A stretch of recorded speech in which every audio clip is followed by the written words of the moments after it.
नमस्कार. आपण शास्त्रींच्या मधुर वाणीतून ज्ञानेश्वरी भावकथेला भरभरून प्रतिसाद दिला आहे. या ज्ञानेश्वरी प्रचार महायज्ञात कुटुंब व मित्रपरिवारासह सहभागी होऊन ज्ञानेश्वरीचा आशीर्वाद घ्यावा. या अतिरिक्त वाचनाची आवड असेल तर डॉक्टर न्यायाचार्य नामदेव महाराज शास्त्रींची पुस्तके पेपरबॅक व ईबुक फॉर्मॅटमध्ये उपलब्ध असून त्याची लिंक माझ्या डाव्या बाजूला स्क्रीनवर दिलेली आहे. अधिक माहितीसाठी व्हिडिओचे डिस्क्रिप्शन पहा. अवश्य वाचा व सुखी व्हा. धन्यवाद. एक भारताचा सम्राट ज्याच्या नामात उद्धार येण्याची ताकद आहे, त्याचे वडील जी स्वतःच्या पत्नीला विनंती करतात. किती गंभीरतेने माझे शब्द घेताय मला माहीत नाहीत, पण हे सगळे शब्द गंभीर आहेत. पत्नीला विनंती करतात. दशरथ म्हणतो भरताला, राजा कर, माझाच पोरगा आहे, रामाला वनवासाला नको पाठवू. क्रमामध्ये सुद्धा बदल नाही करत. भरत राज्य द्या, पण अट आहे राम वनवासाला गेला पाहिजे. आम्ही वक्तृत्वामध्ये बोलता बोलता 2-4 शब्द मागे पुढे होतात. मला एकाने फोन केला, महाराज तुम्ही रामायण सांगताना 1-2 शब्द मागे पुढे झाले. म्हटलं तू सांगत जा उद्यापासून.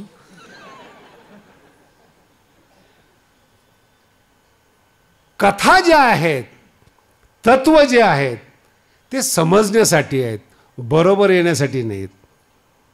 कळी काळ प्रभावी होऊ नयेत. दोष काढण्यासाठी ऐकू नका, गुणासाठी ऐका, तर ते श्रवण आहेत. आणि जर गुणासाठी श्रवण केलं, ज्ञानोबा म्हणतात समाधी. काल अंतिम शब्द मी सांगितला होता, ज्ञानदेवी प्रमाण, निवृत्ती देवी. ज्ञानाच्या नंतर दुसरा टप्पा काय? समाधी. हा हरिपाठातला महत्वाचा टप्पा आहे. ज्ञान हवंय, प्रभाव नकोय. कळी काळाचा प्रभाव. चांगली चांगली माणसं, ज्ञानी माणसं भरकटताना दिसतात, स्वतःला जपताना दिसत नाही ते. आणि हा परमार्थातला मुख्य गाभा आहे. तुम्ही स्वतःला, स्वतःच्या घराला सुरक्षित ठेवा, जो दशरथ ठेवू शकला नाही. सगळी अयोध्या नगरी चांगली, फक्त एक मंथरा होती. आणि सगळी लंका वाईट, एक भजन करणारा बिभीषण होता, वाचला तो. लंकेत राहून परमार्थ बिघडत नाही. या कळी काळामध्ये राहून, कलियुगात राहून माऊली आपला परमार्थ बिघडू देत नाही. म्हणून ज्ञानेश्वरीचा सहवास पाहिजे. ज्ञानदेवा गोडी संगती सज्जनी, अर्थ नाही कळला अजून. आणि त्या संगती सज्जनीमध्ये हरी दिसे. टप्प्याटप्प्याने म्हणा, एकदम मोठा घास घेऊ नका. हरिपाठ सूत्र आहेत, गेयतेमुळे अर्थाला आपण मुकलोय. म्हणून बिना स्वराचं सावकाश म्हणा, संगती सज्जनी म्हणून हरी दिसे. पहिला टप्पा.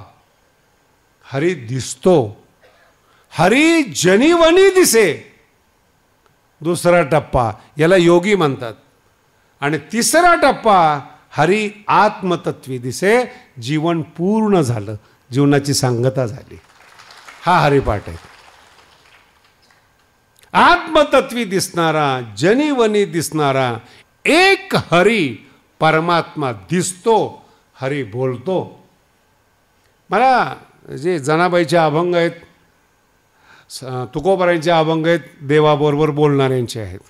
एक शिकलेल्या मराठीच्या प्राध्यापकाने, ज्याला संत वाङ्मय शिकवायला मिळालं होतं. भाग्य आहे बरं का असं. कधी कधी नोकरी पण आणि संत वाङ्मय पण शिकवणं हे एखाद्याच्या नशिबात असतं. त्यांनी मला प्रश्न विचारला, का खरंच तुकोबाराय देवाबरोबर बोलत होते का? म्हणलं एकदाच सगळ्या शंका विचार. जनाबाई पण देवाबरोबर बोलत होते. मी फार गोड उत्तर दिलं.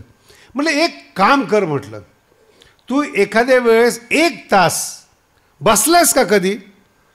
ते म्हणे हो बसलोय. मग त्या बसलेल्या अवस्थेमध्ये काय चिंतन करत होतास? नाही, बायको बरोबर संवाद साधला होता.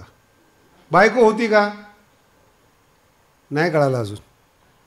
तरुण पोरं पहा ना, पिक्चरमध्ये तेच दाखवतात. आणि तरुण पोरं ती एकदा भेटून गेली की एकांतामध्ये सुद्धा वेडं होतंय.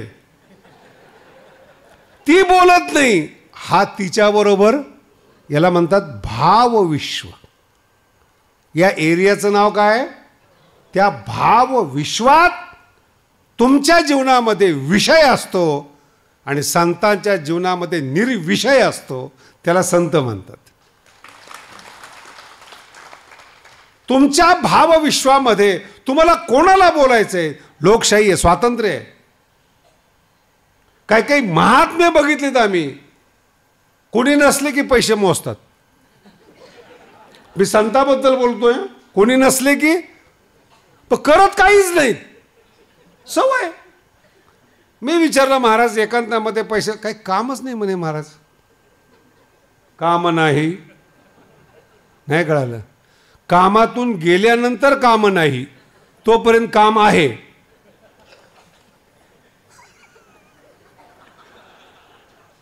उद्या कळेल, हसू येईल मग. का मोजतात? त्यांची खुशी. माझा मुद्दा आहे का काय बोलतोय? तुम्ही एकांतात जे असता ते तुमचं खरं स्वरूप आहे. लोकांतामध्ये तुम्ही डुप्लिकेट असता. चांगले कपडे आहेत, चांगलं बोलणं आहेत, मराठी भाषा चांगली बोलतात, हे बाहेरचं वागणं आहेत. हे जगासाठी तुम्ही तसं दाखवता. ज्यावेळेस घर बंद असतो, दरवाजा बंद असतो, आतून कडी असते, ते तुमचं खरं स्वरूप तुम्ही पाहिलेलं असतं. ते किती ज्ञानी असू द्या, एकांतात बसल्यानंतर सभ्यता पाळत नाही, मुक्त असतो. अर्थ कळतो की तुम्हाला? मुक्त असतो. बसणं, लोळणं, बोलणं, मनातल्या मनात संवाद करतो. बोलणारा तोच असतो आणि उत्तरही देणारा, याला संत जीवन म्हणतात. आपल्यामध्ये विषय बोलतात, विषयाचं चिंतन असतं.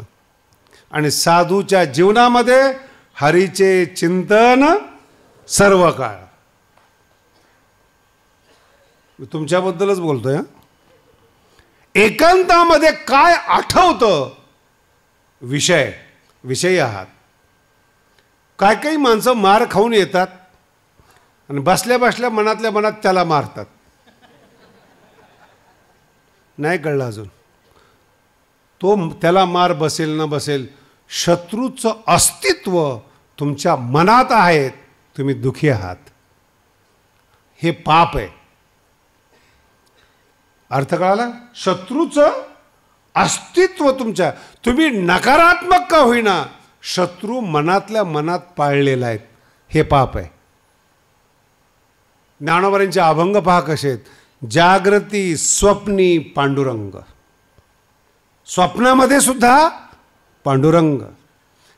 एक माणूस माझ्याकडे आला, मला म्हणे महाराज काहीतरी नारळ वगैरे द्या. म्हणलं काय? रोज स्वप्नात साप पाठीमागं लागतात. स्वप्नामध्ये चिंतन चुकीचं आहे. ज्ञानेश्वरीमध्ये स्वप्न कसे पडतात याचा उल्लेख आहे. जागतेनी जव आसीजे, जेने ध्याने भावना भावीजे, निद्रा लागत खेओ देखीजे, तेची स्वप्नी. जागृतीचा अंतिम क्षण, अंतिम क्षण बरं का, म्हणजे झोप लागल्यानंतर तुम्हाला कळतच नाही काय चिंतन करताय तुम्ही. झोपता झोपता गुंगी येते आपल्या भाषेमध्ये, त्याला गुंगी म्हणतो. गुंगीचा अंतिम क्षण अवस्थांतर होते, जागृतीतून स्वप्नामध्ये जातात, तेच कंटिन्यू होतं. दुःख असेल, शत्रू असेल, चुकीचं असेल, स्वप्नामध्ये ते येत. कधी कधी मी पाहिले जे कट्टर उपवास करतात ना, स्वप्नामध्ये सगळ्या भाकरीच दिसतात त्यांना. एकादशीच्या दिवशी. आणि का मलाही अजूनपर्यंत हे विज्ञान कळलं नाही, रोजच्या पेक्षा एकादशीला जास्त खातात, तरी पण भाकरीवरची वासना कायम असते. द्वादशी सोडण्याच्या अगोदर द्वादशी स्वप्नात सोडतात. वासना जागतेनी जवासीजे, जेने ध्याने भावना भावीजे. अंतिम क्षणात जी भावना असते तीच. मग साधूच्या अंतिम क्षणात काय भावना आहेत? हरी, हरीचे चिंतन सर्व काळ. शब्दांचा प्रयोग फार सुंदर. सर्व काळ. म्हणून कळी काळ प्रभावी होत नाही. म्हणून कलीतले दोष. म्हणजे कली काय प्रकार आहे? हे वैज्ञानिक लोक आहेत ना, हे काळाला मानत नाहीत. हे डार्विनचे अनुयायी आहेत, विकासवादाला मानतात. कळीयुग वगैरे ना, सत्ययुग, ह्या सगळ्या कल्पना मानतात. तर आम्ही सांगतो तुम्हाला कली म्हणजे काय. ज्या व्यक्तीचं गर्भात रक्षण केलं होतं त्याचं नाव आहे परीक्षित. अर्थ समजून घ्या. परीक्षित गर्भात रक्षण केलं होतं. नाही महाराज त्याच्या लक्षात नाही. ठीक आहे. ज्यांच्या वडिलांना आजोबांना देव पाहिलेले आहेत. द्वारकेचा राणा पांडवा घरी म्हणजे परीक्षिताच्या आजोबाच्या घरी. आजोबाच्या त्या मुलांनी एका साधूच्या गळ्यामध्ये मेलेला सर्प टाकावा का? बोला ना. किती कठीण आहे. याला म्हणतात कळी, दोषयुक्त जीवन. आणि तो जो साप पडला ना गळ्यामध्ये, तो विषय सोडून द्या, पण 7 दिवसात मरावं लागलं. हे दुःख आहे. एक राजाला, महाभारताचं युद्ध जिंकलेल्या घरात जन्माला आलेला, देवाने रक्षण केलेल्या माणसाला सुद्धा कलीतले दोष बाधतात. ज्ञानेश्वरीमध्ये उत्तर दिलेलं आहे. चुकीचा माणूस जर समोरून आला, भगवंत म्हणतात बघा, चुकीचा माणूस समोरून जर आला, टाळू नकोस त्याला, फक्त माझं स्मरण कर. हरिमुखे म्हणा, हरिमुख. त्याचा दोष तुला लागणार नाही. पण जर दुसरं काही करायला गेलं ना, तर त्यांनी तो दोष जाणार नाही. तरी तू तयाते अधम माणसाला पाहिल्यानंतर देखसी ते स्मर हो माते, माझं स्मरण कर. आण प्रायश्चित्त येथे मांडेल ना. आण. मग देवाचं स्मरण म्हणजे काय? उच्चार नामाचा. देवाचं स्मरण काय? उच्चार. तेथे जिथं नामाचा उच्चार आहे तेथे कळी काळाचा रीग शब्दाचा अर्थ आहे प्रवेश नाही, दोष येत नाही त्या माणसामध्ये. माझा दुसरा मुद्दा आहे का, मी का सांगतोय? नाही देव भेटला तरी चालेल, नाही ज्ञान मिळालं तरी चालेल, श्री गुरु नसला तरी चालेल, दोष नसलं ना जीवन समाधानामध्ये जातं. अभ्यास करून पहा. शेतकरी मुलं असू द्या, श्रीमंत नसू द्या, पण सगळ्यांचे स्वभाव जर चांगले असले ना, आई बाप वगैरे एकत्र बसून नांदतात. ज्या मालकाच्या घरात मजदूर म्हणून काम करतात ते जेवढे सुखी तेवढा मालक सुखी नसतो. म्हणून देवच पाहिजे, ज्ञानच पाहिजेत, पैसाच पाहिजेत, चुकीच्या कल्पना आहेत. आणि जर बिघडली संगत, मेलेला सर्प गळ्यात टाकणं महान अपराध आहे. आणि अशा घरातल्या लोकांनी जिथं भगवंताची पूजा केली जाते, त्यांच्या आजोबाचे शब्द आहेत, देवा संत वृंद नमस्कारीजे. शब्द इतके कठीण आहे. संत वृंद समुदाय नमस्कारीजे. नका भेटू त्यांना. ज्ञानोबाराय म्हणतात त्या संतांना घरी बोलवू नका, दान करू नका, पण निंदा करू नका. ज्ञानेश्वरी काय शिकवते आपल्याला? देवा संत वृंद नमस्कारीजे, का घडे तरी पूजीजे. जर शक्य नसेल ना, हे वाचोनी स्वय निंदीजे केवी वाचा. स्वतःच्या तोंडाने निंदा का करावी? ज्ञानाची निंदा आहे. आणि जर केली ते होणारं पाप दुःखाला कारणीभूत आहेत. तर मी अशी माणसं पाहिलेली आहेत, त्यांच्याकडे पाहून दुःख होतं. का इतके दुःखी आहेत? श्रीमंत आहेत, बुद्धिमान आहेत, सत्ताधारी आहेत, चांगल्या पदावर काम केलेली आहेत, अंतिम काळ जेव्हा पाहतो ना वाईट वाटतं. आणि ज्ञानोबराय लिहितात, तो जे दुःख भोगतो ना, ज्ञानोबरायांचं वाक्य सांगतो तुम्हाला, ते दुःख जर माझी वाणी सांगायला गेली, वाणीला रडू येतं. वाणीला रडू, आहा सांगता वाचा रडे. त्या माणसाने आपल्या मूर्खपणामुळं केवढं दुःख जोडलं शब्द विसरायचं नाही. हरी जोडला जातो, दुःख जोडलं जातं, ज्ञान जोडलं जातं, मित्र जोडला जातो, पाप जोडलं जातं. प्रयत्न केलं तरच मिळतात. हे काय कमवायचे हे ज्यांनी त्यांनी ठरवायचे ते. म्हणून आपली बुद्धी फक्त दोषमुक्त असावी, आहे तो आनंद. तुकोबारायांचा शब्द सांगतो, तुका म्हणे झरा पाणी उपसा, खालून पाणी येतं. एक आनंद गेला की खालून दुसरा आनंद आहे. परमार्थातलं माणसाचं ना सुख घडोघडी प्रत्येक क्षणाला सुख वाढतं, दोष नाहीत म्हणून. अर्थ लक्षात, दोष म्हणून दोष नसणं ही अवस्था आहे. आणि दोष नसल्यानंतर वैभव वाढवण्यासाठी प्रयत्न करणं ही दुसरी अवस्था आहे. म्हणून मी तुम्हाला पहिल्या दिवशी 2 प्रवास सांगितले. एक आतला प्रवास आहे वैभव वाढवण्याचा, बुद्धी वाढवण्याचा, कल्पना आणि दुसरा प्रवास आहे दोष याच्यापासून बाजूला राहण्याचा. आणि ज्याची आणि दोष बाजूला तेव्हाच राहतात मनुष्य जेव्हा पुण्यवान असतो. हे हरिपाठातला मेरुदंड आहे, बॅकबोन ज्याला म्हणतो ना आपण, पुण्य. तुम्हाला ताठ बसायचं असेल तर पाठीचा कणा लागतो. जीवन शुद्ध करायचं असेल पुण्य लागतं. पुण्याची गणना कोण कर. तुमचा मित्र पुण्य आहेत, सुचवतंय पुण्य, मातीत सुद्धा पुण्यच घालतं. एक छोटा टप्पा सांगतो तुम्हाला, लक्षात येईल. राम जीवनातून गेला, लक्ष्मण आहे. लक्ष्मण संत आहे तर राम गेला का घालवला? बोला ना. सगळ्यांनी रामायणाचा अभ्यास सगळ्याला असं गृहीत धरतो मी. राम गेला का घालवला?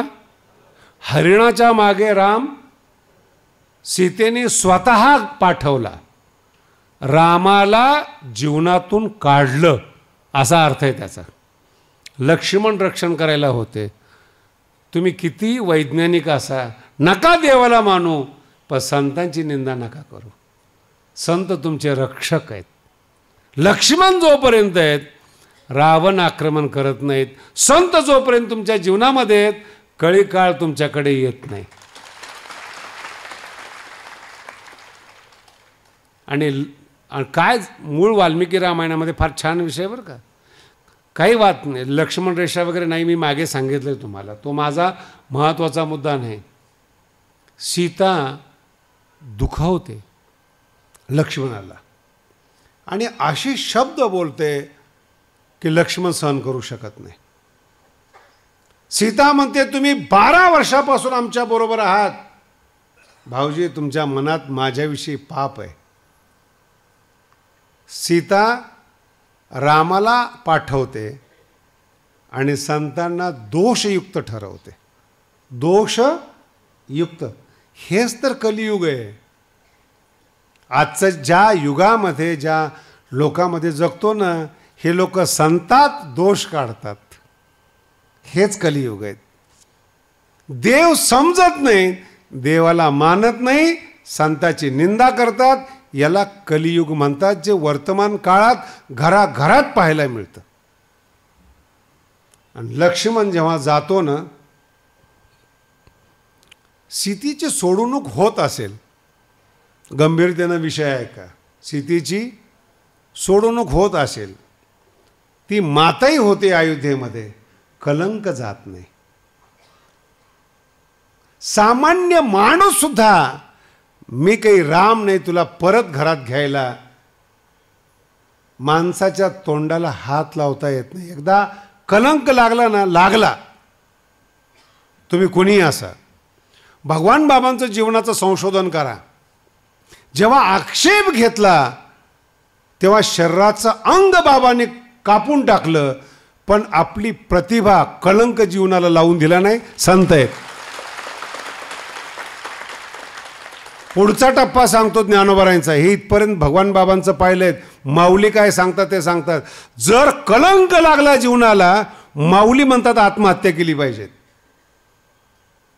750 वर्षापूर्वीचा शब्द आहे ज्ञानोबारायांचा. जाणतेनी तवची जियावे, जव अंगी अपकीर्ती न पवे. शब्द ऐका काय आहे ते. जाणतेनी, जाणकार माणसाबद्दल बोलतात ज्ञानोबाराया. जाणतेनी तवची जियावे, जव अपकीर्ती अंगा न पवे. हे जीवन आहे, याला माणूस म्हणतात. चूक करूच नाहीत म्हणून संगतीत चुकीच्या राहू नयेत.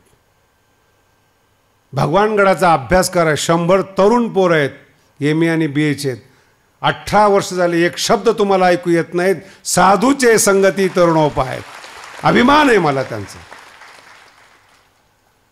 मग एका ठिकाणी बोललो जरा असं मुलाबद्दल.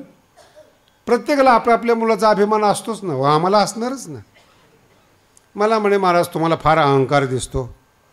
म्हणलं माऊलीने शिकवला आहे.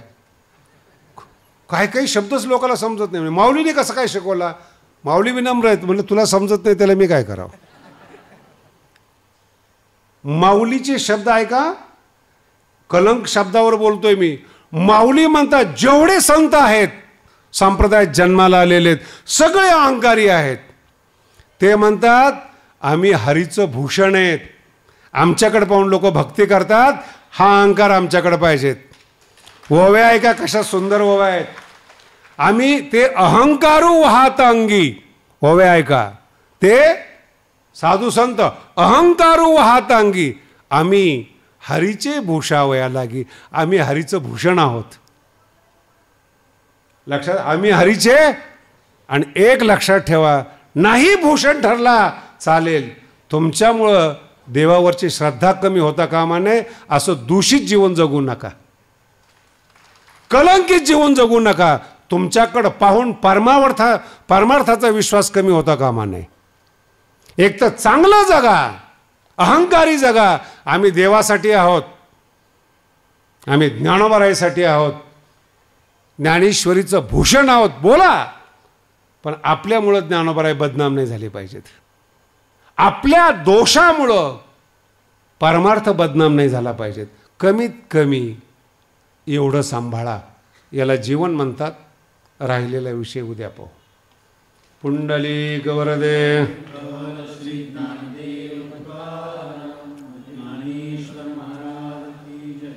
नामदेव शास्त्री ऑफिशियलला सबस्क्राईब करा. सिद्धांत ऐका. आनंदी, निर्भय व सुखी व्हा. धन्यवाद.